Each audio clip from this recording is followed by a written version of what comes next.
Mana dia ya? Katanya sih izin tuh, tapi udah 3 hari. Iya. Tapi aku lihat ini di SD yang tadi di luar negeri. Wah, ada liburan kali ya. Harusnya udah masuk ya. Sebentar. Tolong terus terus dicatat ya. Terus ya, ya. Oke, di sini ada yang udah tahu belum kita belajar apa? Geografi. Oke, betul. Iya emang. Tapi ada yang tahu nggak tentang apa? Apa? Perencanaan Bu, bukan. Perencanaan bukan. Tadi di sini mana? Kalian berangkat macet nggak? Macet. Macet di Manggarai macet banget, panas lagi gelap. Emang di Manggarai di Manggarai. Apalagi musim hujan, macet banget. Iya.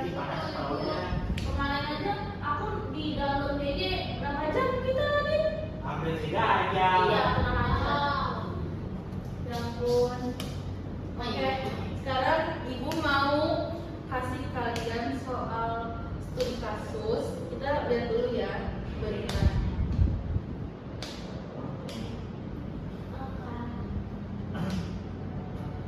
Mengenal banjirop dan penyebabnya.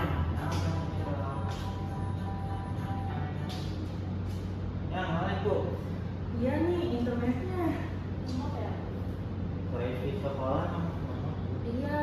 Halo teman-teman, sebelum nonton videonya, subscribe dulu channel Bobo yuk. Share video ini. Terima kasih. Saat memasuki musim penghujan seperti ini, beberapa wilayah di Indonesia rawan mengalami banjir. Aduh internetnya. Banjir yang melanda suatu wilayah saat musim hujan bisa disebabkan karena beberapa penyebab. Curah hujan tinggi, daerah resapan yang kurang, atau sungai yang meluap bisa menjadi salah satu penyebab terjadi. Iya. Kalian punya pacar macam tuh Bu, bikin maskotnya ada. Iya kemarin dalam sekolah ya. Banjir di wilayah tersebut. Namun, ada juga banjir yang terjadi tanpa disebabkan oleh turunnya hujan, seperti yang terjadi di pesisir laut. Banjir ini disebut dengan banjirop. Banjirop adalah peristiwa banjir yang tidak ada hubungannya dengan curah hujan. Banjirop berhubungan dengan permukaan dan juga air laut. Banjirop merupakan peristiwa naiknya permukaan laut atau air laut ke daratan yang disebabkan oleh air laut pasang. Karena naiknya permukaan air laut ke daratan kemudian menyebabkan wilayah di sekitarnya jadi tergenang atau mengalami banjir. Selain itu, banjirop yang terjadi di suatu wilayah akan semakin bertambah tinggi saat permukaan tanah di wilayah tersebut mengalami penurunan. Salah satu penyebab turunnya permukaan tanah disebabkan oleh air tanah yang terlalu banyak diambil atau banyaknya pembangunan yang dilakukan di wilayah tersebut. Selain itu, ada faktor lain yang menyebabkan terjadinya banjirop di sekitar pesisir pantai, yakni angin topan dan badai tropis. Angin topan maupun badai tropis akan membuat gelombang laut semakin besar. Pemanasan global juga menjadi pemicu terjadinya banjirop. Pemanasan global menyebabkan meningkatnya suhu rata-rata dunia. Meningkatnya suhu udara di bumi ini tentu saja akan berakibat kepada es yang berada di kedua kutub bumi. Mencairnya es di kutub bumi akan mempengaruhi naiknya jumlah atau volume air laut. Akibatnya, air laut akan bertambah banyak dan permukaan air laut akan naik. Fenomena ini disebut sea level rise. Penyebab lainnya adalah hilangnya lahan resapan. Hutan mangrove di sekitar pantai sebenarnya berfungsi sebagai penahan air apabila terjadi gelombang pasang. Nah, apabila hutan mangrove ini ditebang, maka daerah resapan akan berkurang. Akibatnya, saat air laut naik dan daerah resapan berkurang, maka banjirop bisa terjadi. Faktor lainnya adalah tsunami yang menerjang wilayah pesisir. Saat tsunami terjadi, air dalam jumlah banyak akan berpindah dari laut ke daratan. Biasanya tsunami terjadi karena beberapa faktor. Ada tsunami yang disebabkan oleh gempa bumi, tanah longsor, gunung berapi yang meletus, bahkan meteor yang jatuh. Nah, itulah beberapa penyebab penyebab terjadinya banjirop di pesisir pantai. Apakah teman-teman tahu penyebab lainnya? Tulis di kolom komentar ya. Oke, jadi hari ini kita akan belajar tentang menganalisis studi kasus regional yang ada di wilayah kita sekitar. Kan kita di Jakarta nih, kita kan sering mengalami yang namanya banjir ya kan. Apalagi yang akhir-akhir ini hujan di bagian Jakarta Utara itu pasti kena yang namanya banjirop karena tanah kita di Jakarta tiap tahun itu bakal terus menurun teman-teman. Jadi kita akan menganalisis bagaimana caranya kita memecahkan masalah itu. Di sini ibu mau ngasih tahu tujuannya kita belajar ini apa. Yang pertama tuh siswa bisa mengidentifikasi permasalahan yang ada di wilayah tempat tinggal kita sendiri, terutama di Jakarta.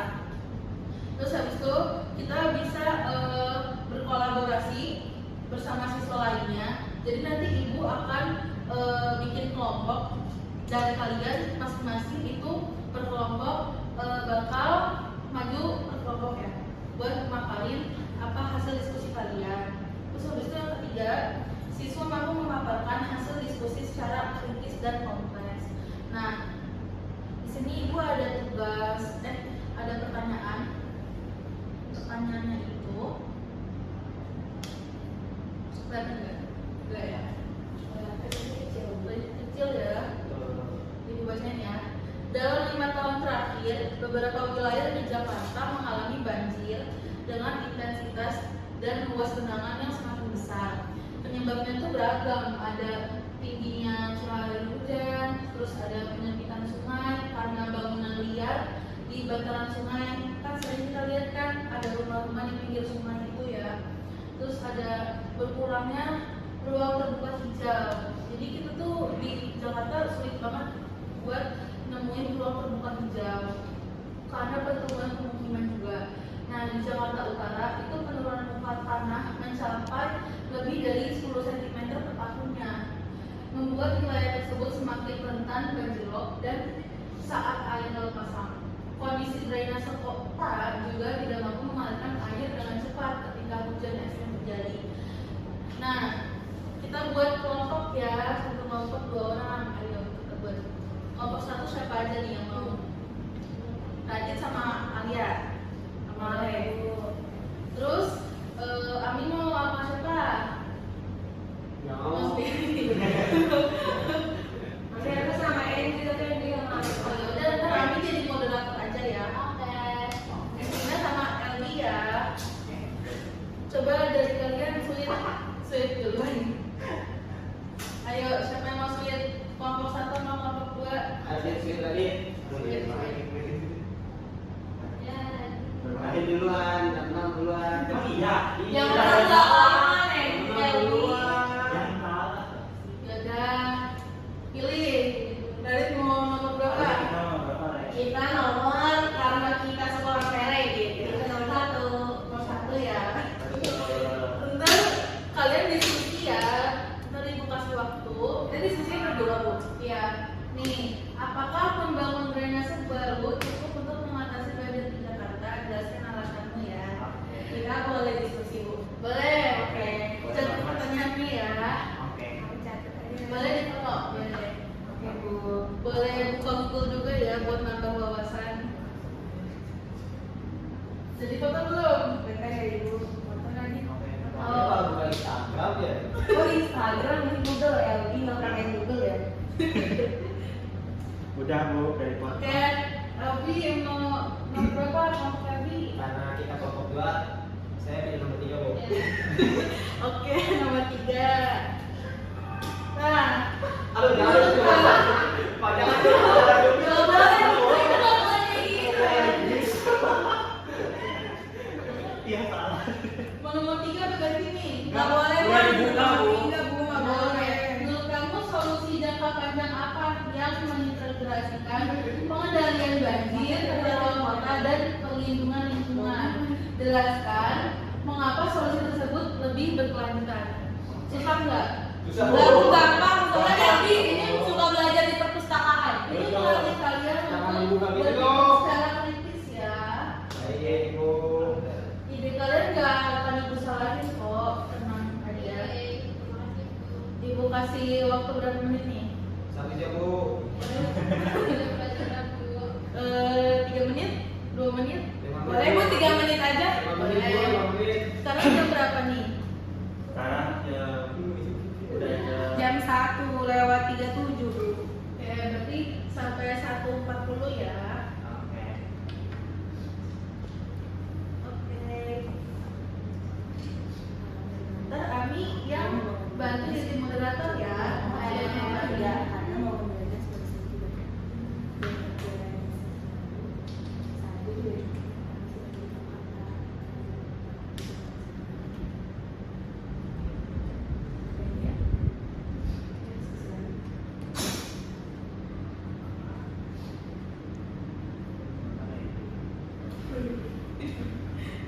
Dua menit lagi. Aduh, udah kapan sih? Gak apa-apa kok, ibu cuma pengen tahu kalian seberapa jauh sih kalian mau berpikir kritis tentang permasalahan ini. Karena ini benar-benar masalah yang serius, apalagi kita di Jakarta ya, yang katanya Jakarta mau tenggelam kan.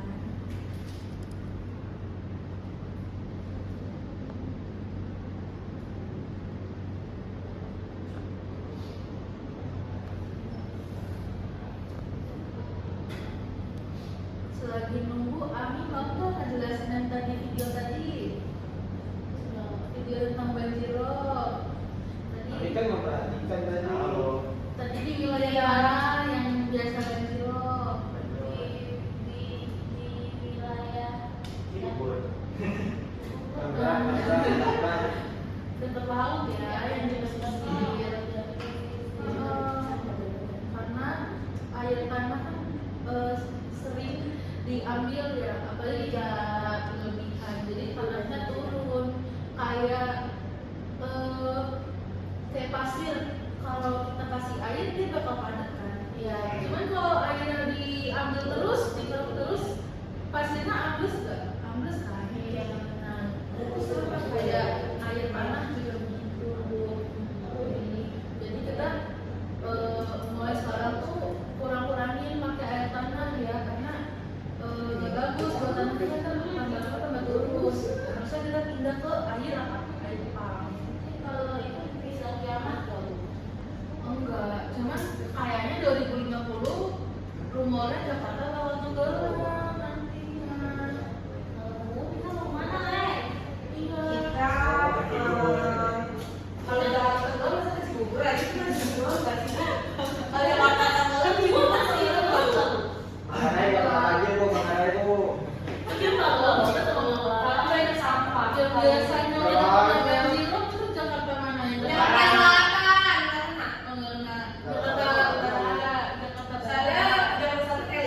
Oh gitu. Iya.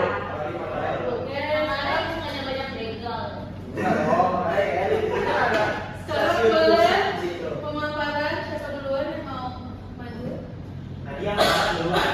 Oke. Iya dong, sweet lagi dong, sweet lagi, sweet lagi. dong. Boleh sih tadi Sweet lagi, sweet lagi.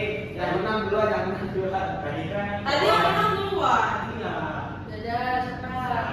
Nah, Ada boleh moderator duluan. Coba moderator. Aku maju. Boleh. Oke. Duduk juga nggak apa.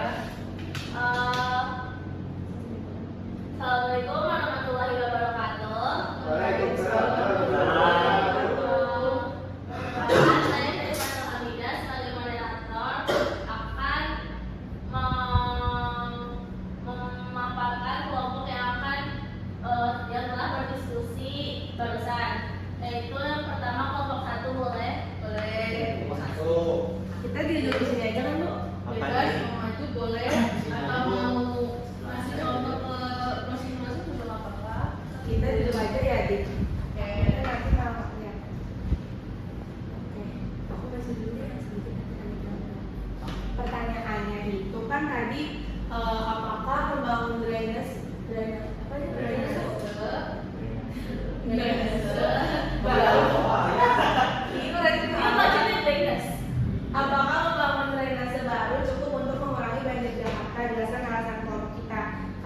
kelompok kita dengan membangun drainase saja itu tidak cukup Bu, karena saya tadi udah jelasin juga berarti seperti nah itu ya. Nah, membangun drainase ini tidak cukup untuk mengatasi banjir di Jakarta Bu, karena masalah banjir di kota Jakarta itu memiliki banyak penyebab yang kompleks banget, kayak yang tadi Ibu jelasin juga. Betul. Nah, terus kayak dengan adanya volume air hujan yang sangat besar, ditambah aliran air kiriman dari Bogor dan juga Depok, jadi itu membuat kapasitas drainase sering tidak mampu menampung air. Nah, tadi boleh lanjut ini ya kondisi geografi. Terus juga kondisi geografis Jakarta yang sebagian wilayahnya itu berada di dataran rendah, bahkan di bawah permukaan laut juga membuat air sulit mengalir keluar tanpa bantuan pompa atau tanggul. Terus juga selain itu sedimentasi dan sampah sering menyumbat drainase juga sehingga fungsinya menurun. Terus juga urbanisasi yang masif mengurangi daerah resapan air, membuat air hujan langsung masuk ke drainase dalam jumlah yang besar. Terus juga penurunan muka tanah yang terus terjadi juga memperparah genangan Bu. Karena itu penyelesaian banjir di Jakarta tidak cukup hanya membangun drainase, tapi juga karena itu penyelesaian banjir Jakarta itu tidak cukup hanya membangun drainase saja. Jadi menurut kita nggak cukup. Iya betul. Iya. Karena kompleks banget ya Bu banjir. Yang paling penting menurut Ibu itu ruang terbuka hijaunya yang Betul bisa banget. menyerap air hujan. Jadi itu drainase itu hanya untuk mempercepat pengaliran ya, ke arah laut atau mana karena itu bukan solusi yang tepat untuk menyelesaikan banjir masalah. Iya, oke lanjut Ami. Oke, terima kasih kepada kelompok 1 atas pemaparannya. Selanjutnya boleh lanjut untuk kelompok 2. Ya. Oke Bu, jadi kan tadi tuh lumayan menurut kita solusi jangka panjang apa yang mengintegrasikan pengendalian banjir terutama kota dan perlindungan di lingkungan. Terus juga jangan mengapa solusinya tersebut lebih berkelanjutan. Nah, kalau menurut kita tuh solusi jangka panjang yang paling berkelanjutan yaitu mengelola terpadu berbasis ekologi. Jadi ada 3 poin utama integrasi, yaitu pengendalian banjir. Nah, ini dilakukan dengan pendekatan ekologi dari hulu ke hilir. Nah, fokusnya pada peningkatan daya serap tanah dan penggunaan drainase berkelanjutan atau SUDS di daerah perkotaan. Nah, bukan mengendalikan struktur beton.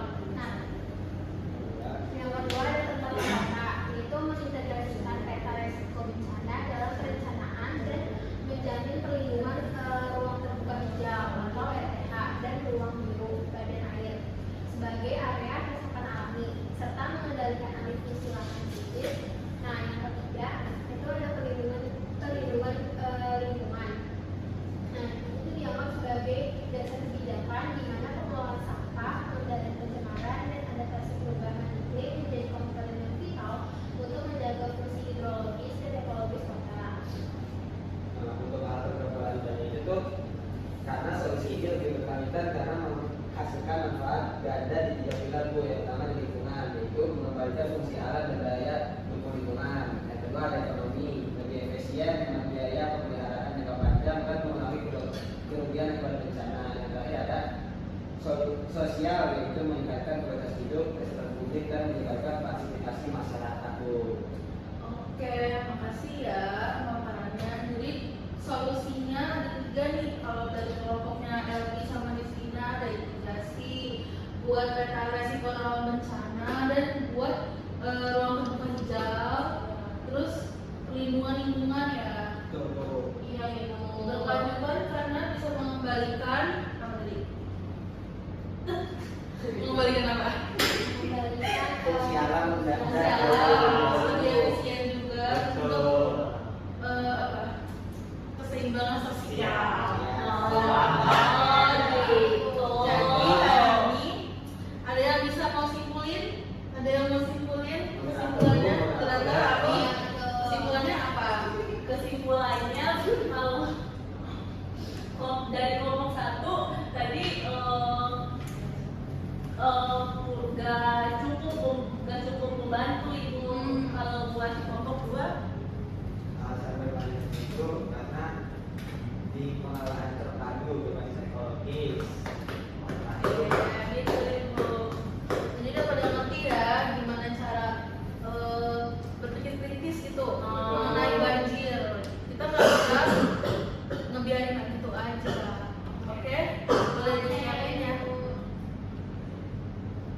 Udah disiapin? Udah selesai? Lagi kalau ada kelas. Sebelum kita mengakhiri pelajaran